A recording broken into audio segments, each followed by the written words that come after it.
Welcome back, everybody, to the Houston Texans Madden 21 franchise rebuild. It is the 2027 season, year 7 in the series, and we are 1-0 after the successful debut of quarterback Shadon Rosemond. We're in first place right now in the AFC South. Our goal is to be there after week 17. Can we finally make that happen again with Shadon Rosemond as the quarterback? I thought he played really well in his debut. Let's give him the captain's patch as well.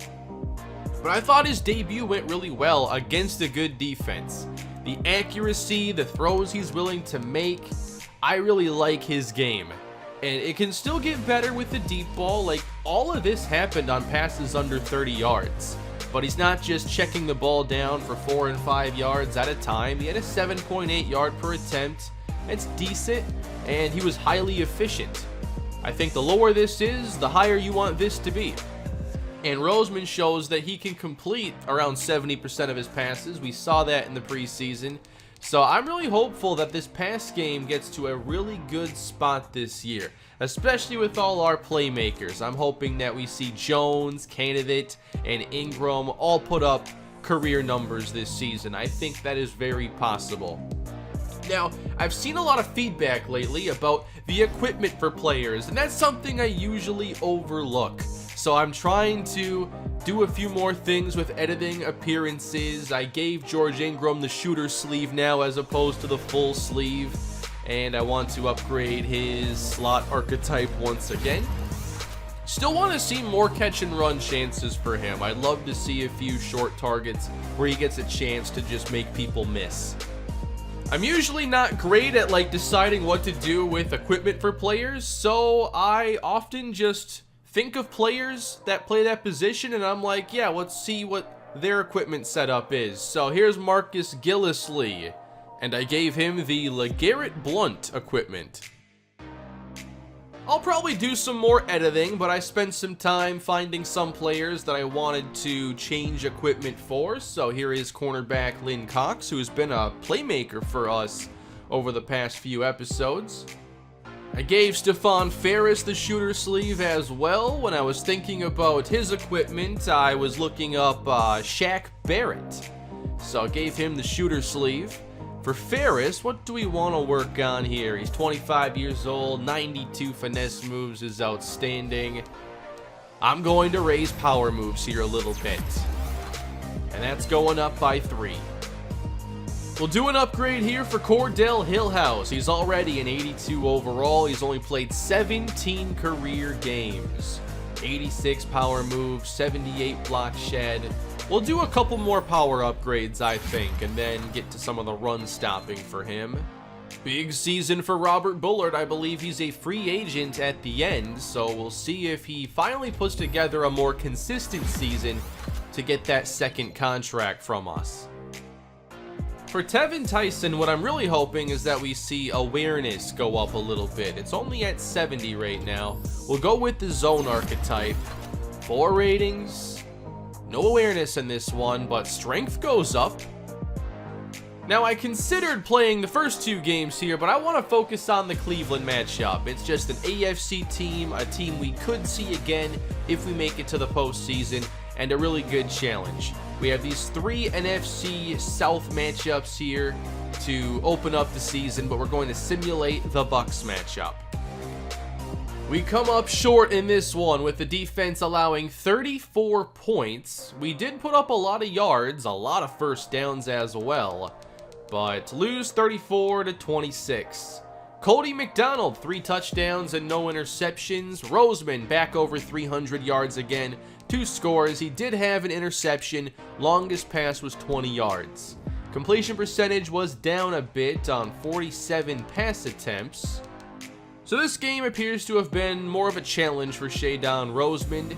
On the ground, 13 for 55. This is very pass heavy once again. I'd like to see a few more runs. Gordon Norwood, 10 catches, $120 and the touchdown. Ingram had 81 yards. Candidate found the end zone for the 2nd straight week. Not much here for Amari Jones. Sacks allowed, just 1 for Tristan Wirfs. And the sack went to Stephon Ferris. That's up against the top right tackle in the game. Big injury decision. Jabari Carr has been cleared, but I'm not going to rush him back, especially with how important strength is in the trenches.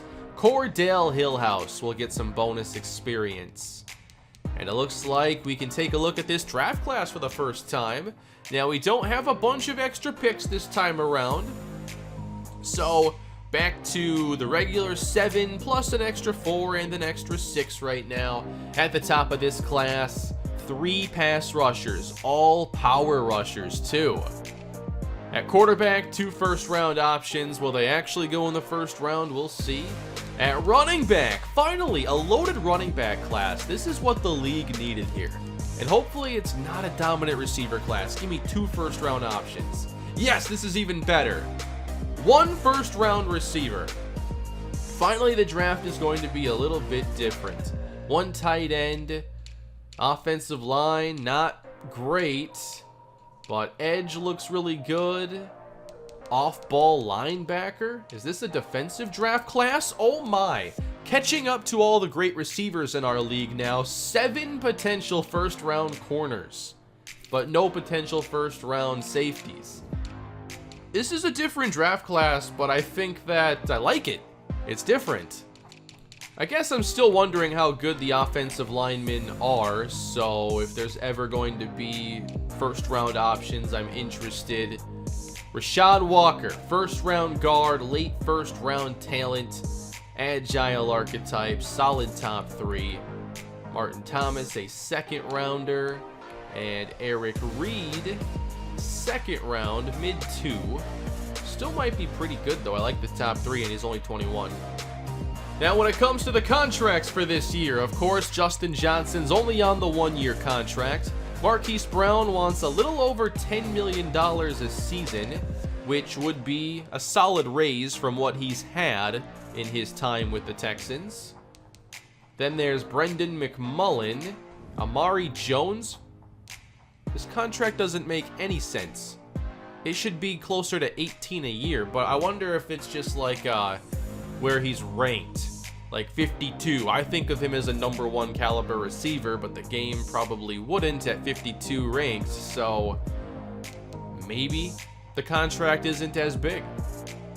Jordan Love is a free agent. Robert Bullard, Shaq Mason, Jake Bailey, David Perkins, Gordon Norwood. We have a lot of decisions to make over the course of this season. We'll upgrade Shadon Rosemond now for the second time. The first upgrade was a strong arm upgrade, and I'd like to do that again. I want to see that throw power hopefully get into the 90s before too long. Doesn't happen here, but awareness, medium accuracy, throw under pressure. 2 out of those 3 I really wanted to see get better. I think with Gordon Norwood, what we could see is that Dante Hairston ends up being the starting tight end going into the future, and it all depends on how the roster fits together salary-wise. Rookie quarterback contract, of course, with Rosemond, but I think Hairston's going to eventually be the number 1. Still want to work on the blocking a little bit. He's actually played really well as a receiver. I don't think he needs a lot of upgrades in that department. The blocking might go further for him. Wide receiver Austin Kitchen did really good in the preseason. He has good hands, he can run solid short routes.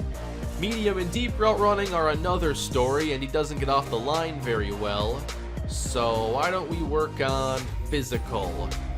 We're never going to get to the place where he's like a complete receiver, but we might be able to work on some of these weaknesses while building upon his strengths. Jaden O'Neal, 65 overall. I really want to just see him become a coverage linebacker. And at outside linebacker, we see more of like edge ratings there, but there is the pass coverage archetype. And let's hope for some zone coverage. Nope, we get man +2 and awareness. And Allen Beverly, 84 overall, run stopper upgrade with strength, finesse moves, awareness, and block shed. That means we have the Cleveland Browns for today's matchup, and Cleveland has Logan Stewart at quarterback. Myles Garrett, Denzel Ward, Jedrick Wills is injured, so he's not going to be playing left tackle, blocking Allen Beverly. Isaiah Simmons, we tried to sign him a few years ago, and that didn't work, obviously. Nick Chubb, Nicholas McKinley, Wayne Conley, a lot of really good defensive players. Looks like Rosemond's really going to be tested to start the season, but I'm excited about it. He looks ready for it. So at wide receiver then, J.C. Thompson and the speedster Garrison McDaniels, 96 speed, 95 acceleration. At left tackle then, who's going to play? This offensive line, stronger in the interior, but at edge, I don't think they're ready. It's Cleveland and Houston today, and I finally remembered to wear the color rush uniforms for this matchup. Now, I don't think the Texans have the best color rush uniforms, but wanted to mix it up a little bit. I like their classic all red alternate. Those are pretty cool. But let's get into this one. Two teams that hope to be competing for the Super Bowl by season's end. Well, I guess we shouldn't get too ahead of ourselves. The playoffs are the first priority. We're 1-1. 12.5% of the way to 8-8 once again, I guess. Let's break that trend. Houston starting offset pistol at their own 25 in the shaded section of NRG Stadium. It's Shadon Underwood under some pressure, and he will throw away. Now, we don't see him throw away, it seems anyway, as much as we saw with the other quarterbacks in the series. So I like to pay attention here. When the ball is thrown away, was there anything he could have done? And here, really no. I might have thrown it over here and gotten intercepted. A lot of X factors on this defense. Rosemond to throw on second down. It's batted back in his face, and Garrett was only a couple feet away from a pick six. Now, I haven't edited the playbook. I wanted to see another game here. When I made the edits late last year, you know, the 28-3 game, it worked pretty well. And then last episode, all we did was throw the football. 3rd and 10 for Rosemond, and he's got to throw it away again. So Myles Garrett, already a problem in this game. That's a pretty rough start for Logan Stewart. No touchdowns, 4 interceptions. Let's see if we can get those numbers up a little bit. Maybe 2 more interceptions would be nice. I do expect a lot of edge pressure in this game from both teams, really. Trying to run it up the right side here. Nick Chubb gets a gain of 4. Got to shut him down and force this team to pass. Stewart hands off again. Nice tackle by Joe Jackson. Good solo wrap up to force 3rd down and 3. Playing off coverage. We send a little extra pressure. Stewart tears it out downfield, and he overthrows his receiver. We'll start this drive in the offset pistol, and once again, it's all throws. Here comes Garrett. And that's thrown away. Run the ball. Can we call a run? We don't have a lot of runs in this formation. Are we throwing it again? Here we go. Rosemond back to pass. Fires downfield, and a penalty marker is down. Denzel Ward contesting, and pass interference. I see like one of those a month, and I think I've seen 2 in like the last few episodes. 1st and 10. Here is Shadon Rosemond. Oh my, Myles Garrett is just destroying Robert Bullard at right tackle.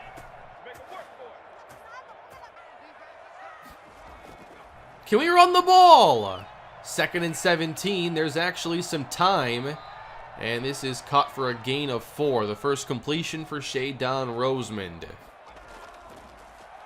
Here comes Garrett once again. Rosemond gets it away, and the catch is hauled in, but no first down for Gordon Norwood. So we saw a bad start to the offense in the opener and in this episode as well. Defense is dominant early on, but Cleveland does get a first down, the first of the ball game, and then another one. They're across the 50. Hillhouse with another sack. A drop by Danny Short, and then they'll stall. No points. There's 20 yards to Jermaine Candidate. That converts a 3rd and 10. Norwood gets 17, finally getting something going. And it's still very pass heavy even in the simulating. 3 yards to Amari Jones, 5 more to Robert Penn, and then we throw incomplete on 3rd and 1. We thankfully go for it, and Penn will score another short yardage touchdown. That's, I believe, his 3rd or 4th on the season. So Texans get on the board first. Cleveland lost 10, got it back, got 10 more. At the 48-yard line, a penalty on Stephon Ferris. Cordell Hillhouse again. This is so dominant. But they hit a big pass play, get inside the 10 to add their first points. Taking over at the 25. Rosemond's got some time, and this is George Ingram on the reception. Up to the 41-yard line. Rosemond has already passed 16 times. We should be running it 16 times. 80% pass rate right now and rising. On target once again, and getting away for a moment is Jermaine Candidate. Alright, I formation, this has to be a run. It is Robert Penn trying the left side, and he will pick up 2. It is a first down. Is it good enough for the offense to call a second straight running play? No, it's not. On first down, Rosemond gets it away, and we get something out of it. It's a play fake now, almost a handoff. Caught on the outside, there goes Penn. Makes a move to the 30. And a penalty marker is down. This is a hold. Is it Bullard? It's Wallace. That wipes out a nice first down play. I like how we're utilizing Penn in the passing game, and that's about the only way he's getting yardage right now. And now an injury on Fowler, who just made that nice tackle. It'll be 3rd down and 18 all of a sudden. Thought we had something going here. Can we make a big play? There's time for Rosemond, and he wanted a little bit more. He tried to take the shot. Now, I can't imagine anybody was like wide open, but let's see what Rosemond was trying to do here. I see a lot of patience with him in the pocket. Just trying to throw the deep 50-50 ball on 3rd and 18. I mean, that's one of my favorite things to do. 24 yards from Logan Stewart to Austin Hooper, and Cleveland is on the move once again. But another sack. This time it's Stephon Ferris. And Cleveland continues to struggle. Now a 3 and out for Houston. Rosemond gets sacked on 3rd down. A 70-yard boot by Jake Bailey. Let's go. Cleveland takes over at the 24-yard line. Defense is in control of this one. Here's Logan Stewart across the middle. That's easy pitch and catch.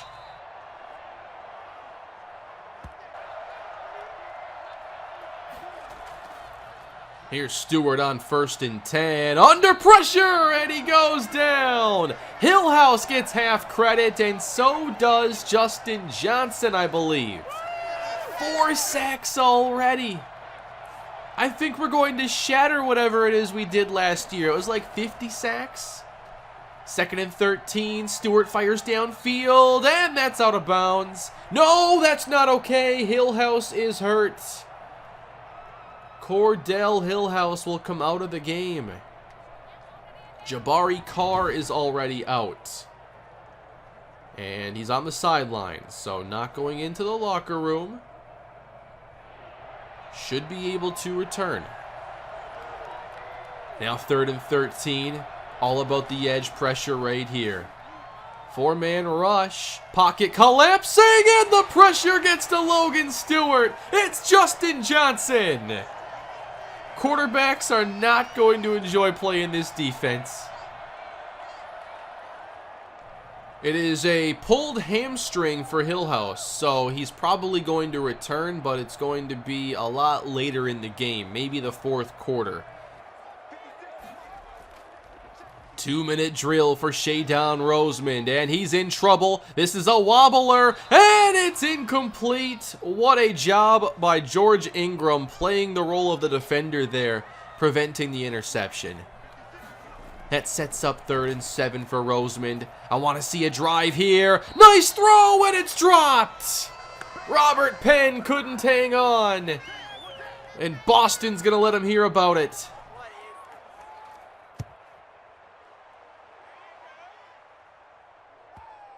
Wow, what a punt by Jake Bailey. A 70-yarder earlier, now Cleveland at the 1. This defense is so good, it's time to put some points on the board.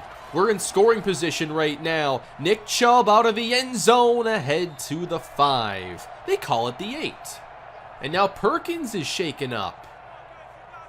That'll bring Marcus Childs into action at free safety. And immediately, Cleveland spreads out the defense. In the end zone, Logan Stewart steps up. He airs it out and gets rid of the football.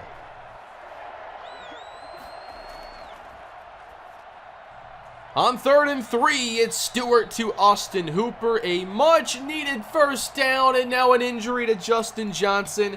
What's going on in this game? Hillhouse is out of the game. Johnson, David Perkins. Oh no, he's going into the locker room. The injuries are getting out of control. Cleveland now with 1:26 on the clock, and there's a lot less pass rush now for the interior. Dumped off to Chubb. Still plenty of edge pressure to deal with. Stewart lobbing it quickly, and that is overthrown. Not a very accurate pass. There's still time for us if we get a stop here. And they're going to run it. Chubb inside. He's got the first down. Right at the defensive tackle replacements, our 3rd and 4th options. 1st and 10 now, and that's caught. 4-man rush. And Stewart is on target right in front of Marquise Brown. Browns use their first timeout. It's now 3rd and 4. Still a long way to go. We'll bring 4. And there's Ferris sacking Stewart. This edge pressure has been so much fun to watch. I'm glad we stayed patient with Ferris. It took a couple years, but he's playing at such a high level. And now I'm not sure we're going to do anything here, but at least we'll take a lead into halftime, it looks like. The story of that first half had to be all the injuries we suffered. Justin Johnson with a dislocated shoulder is now out for the game, and we'll see for how much longer. Jabari Carr should be back next week, so we'll at least have Carr back. And it looks like we're going to see Hillhouse and Perkins return as well. Thankfully, most of the injuries were not serious. And now we'll get into the second half. The offenses have been very lackluster. Both defenses are very good at preventing the big play, and the pressure's just been too much to handle for either quarterback. What? A safety! Okay, Cleveland closes the gap at 7-5. Thankfully, they go 3 and out after the safety punt, and we'll take over again backed up. Can we change this here? I don't want the baseball score anymore. Astros up 7-5. Here is Penn, surging ahead to the 14. Rosemond to the air on 2nd and 2. Throwing it away once again, feeling that pressure. It's going to be there pretty much every play. Anything that's long developing is probably not going to work. We'll change the play. Trips left now on 3rd and 2, and we switch it to a run. Here's Robert Penn across the 20. First down. Candidate is the motion man, but here's Robert Penn once again with nowhere to go. Unfortunately, the running game still has a lot of work to do.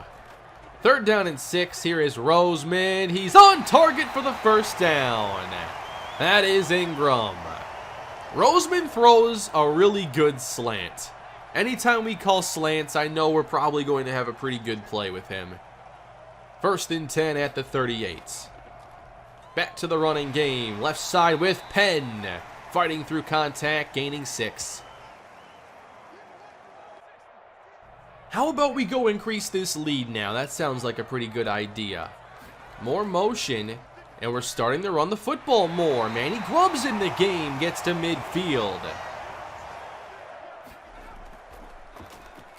Where's this play calling coming from? There goes Penn on the outside, inside the 30, he's gone! A 50-yard rushing touchdown! Robert Penn, everybody! One of his best runs since the first he had as a member of the Texans. Outstanding blocking here on the right side. Norwood with a great block, and it looks like they're going to be able to contain him at least.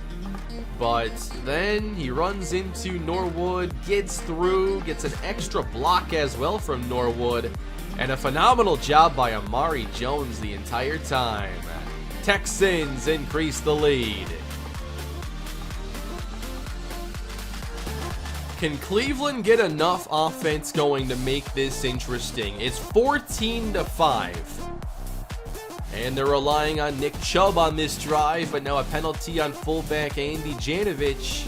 12 yards to McDaniels. They only get 4 on 3rd down and have to kick it right back. We are on to the 4th quarter here in Houston. Still 14-5, a 2-score lead for the Texans, trying to move to 2-1. Here's some time. Rosemond dumps it off. Candidate turns up. He has first down yardage again. So it seems it's another game where Rosemond kind of starts off a bit slow, but then by the second half, things are clicking a little bit better. The play calling's also been much better, with a better run-pass balance. Rosemond with time throws a strike to Amari Jones at the Cleveland 37. On first down, another pass to the outside, and Ingram can't hang on, but it's another very accurate throw from Shadon Rosemond. He'll throw again on 2nd and 10. A lot of time, he'll dump it off. Robert Penn to the 30.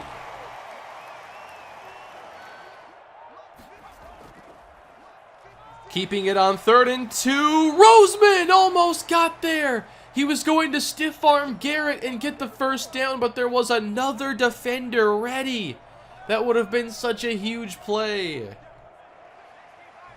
We're going for it. Here we go. Already up by 9. I like this call. Let's keep the clock moving. It's the fullback dive of Russ Watson. First down, Houston.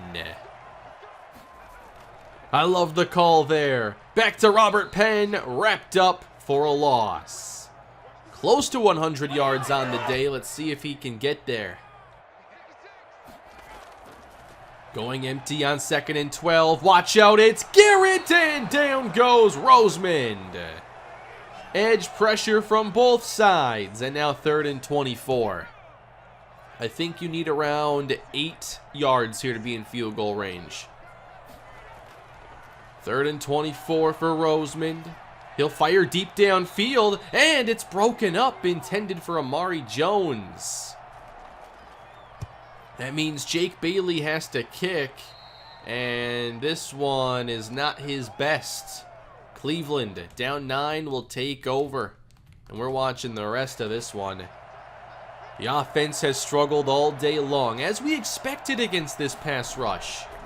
1st and 10 for Logan Stewart. He does have time, throws off his back foot, way downfield, and it's caught! Marquise Brown gives up one of the biggest plays we've ever seen him allow. All the way to the Texans' 29-yard line. McDaniels has had a really good game. Now Ferris got close, and that gets broken up by Lynn Cox. Here comes Ferris once again. Stewart throwing at the ground, incomplete. Now if we hold them here, they're probably kicking the field goal. That would make it a one-score game. They want to get inside the 19. Beverly around the edge. Stewart is intercepted by Joe Jackson. And the Texans have their takeaway.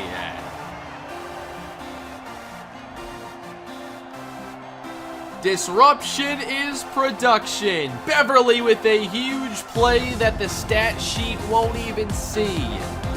Jackson gets the pick, and the Texans take over again. That is the first turnover of the entire game.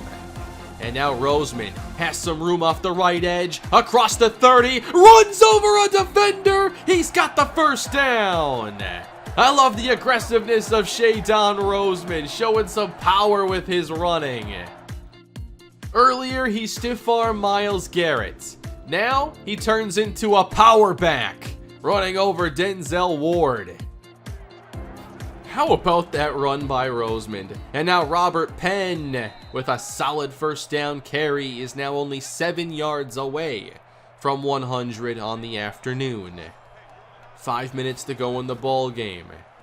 Now Rosemond back to pass. He's on target again for Jermaine Candidate.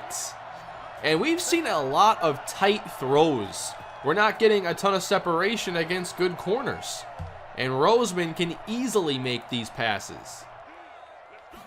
We're down to about 4 minutes on the clock.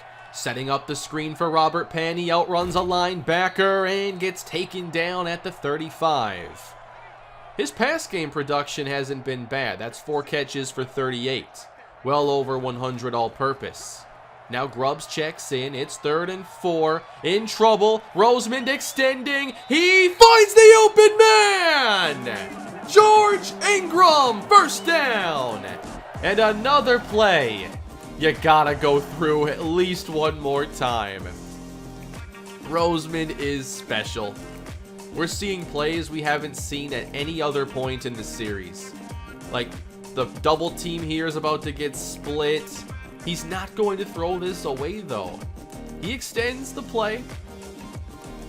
And he's going to get as much extra time as he needs. And on the move, the accuracy is just unbelievable. Was Ingram out of bounds there? Oh, please tell me this counts. Yeah, that's a toe drag right there. That's one that always looks incomplete at full speed, but it's a catch. I'm just in awe at some of the plays that Rosemond's been able to make as a rookie. Lost of 3 here for Robert Penn. He may not get to 100 yards. Russ Watson is in the football game. What's he going to do? Watson's going to block, does a good job against Garrett, but whoever 70 is can really stop the run. That would be 72 overall Enrique Robinson. Now 72 sounds like he's a backup. 88 strength, which is average to above average, and he's all about stopping the run. 91 block shed. He's not going to rush the passer. This is just what he does. No easy runs against this defense. 3rd and 10 for Rosemond. Has to get inside the 11. We'll get there. It's a touchdown for George Ingram. Texans increase their lead, and it looks like this one's over. The fans in Houston love it. I like the Jabari Carr jersey.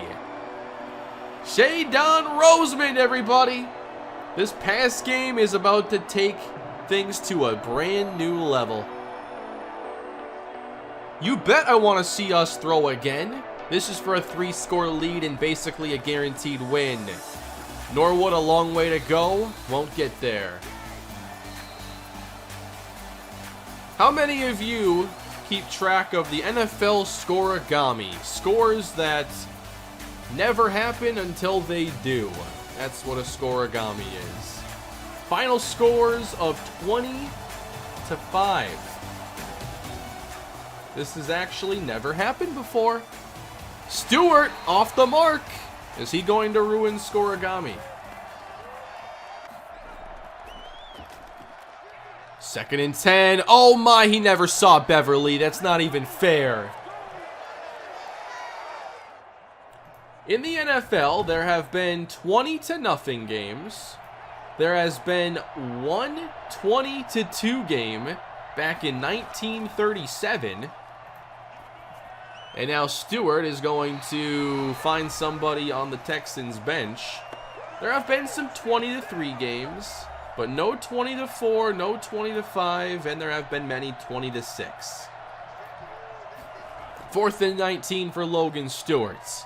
And he'll get this pass away. Firing downfield. It is incomplete. Well covered by Tevin Tyson. Stewart now 18 for 40. And it looks like this one's all over. Oh, they give this one to Lynn Cox. Credit where credit's due. He keeps making plays. I like him. I also like Rosemond. 22 of 37. Imagine when he's not up against really good secondaries. Like, he's putting in really solid performances against these teams, and they're some of the best in the league. We could score again, but that's going to be a wrap, everybody. 20-5, Houston wins. They move to 2-1 on the season. More excellence out of Shadon Rosemond and this front four just the entire day. Logan Stewart had no shot. They couldn't really establish their ground game, and they never got comfortable on offense. Rosemond completed 59% of his passes, and most of those incompletions, I feel, were throwaways. Myles Garrett played really well. Penn, 105, and 5 broken tackles, 72 after contact. So they must have called that 50-yard touchdown a run after contact. It was kind of a weird play. I guess there was a little bit of contact. George Ingram playing really well. Love the role he has on offense. We saw a candidate get 6 catches. Amari Jones with back-to-back quiet games. I'm sure he'll have his good days with time. And Enrique Robinson actually did have some pass rush today.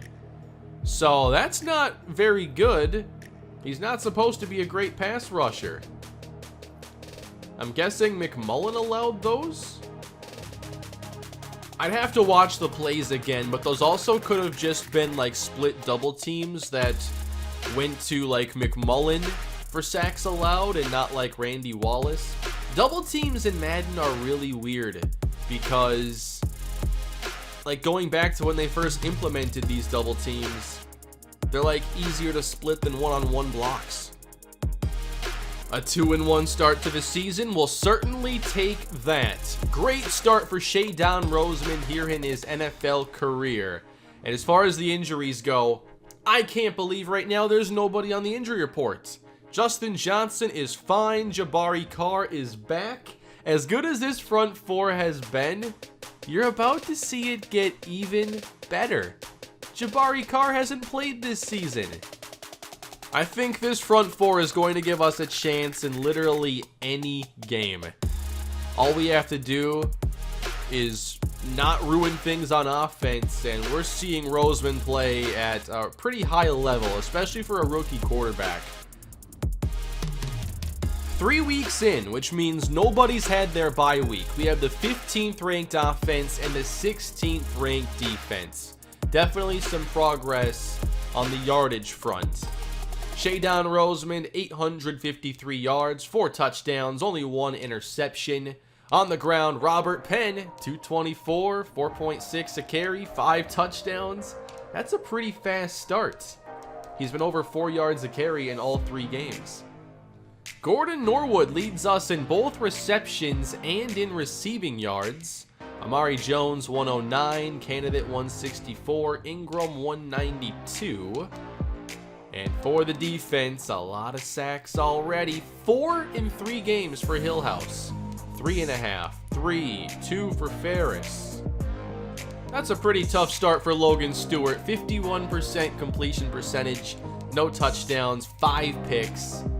We don't see Rosemond high on the yardage. He's in the top 10, and he has more pass attempts than anybody else that's above him, so the yard per attempt hasn't been great.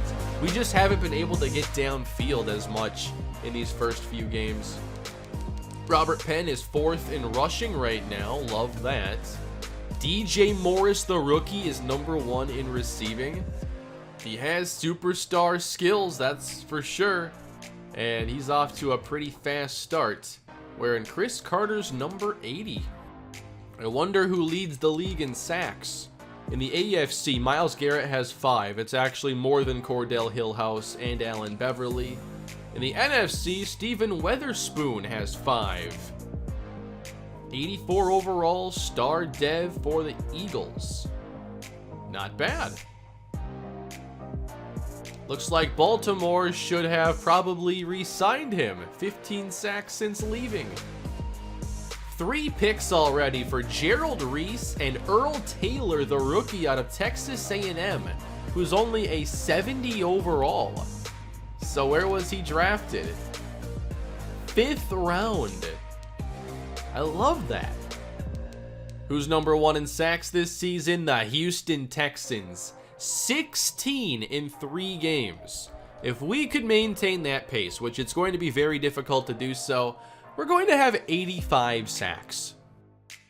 What a great start to the season, everybody. Thank you for your support here in the Houston Texans rebuild franchise. Can't wait to continue this season and see if Shadon Rosemond can continue to impress in his rookie season. Please leave a like and subscribe to the channel. I'll be back with more soon. Have a great day.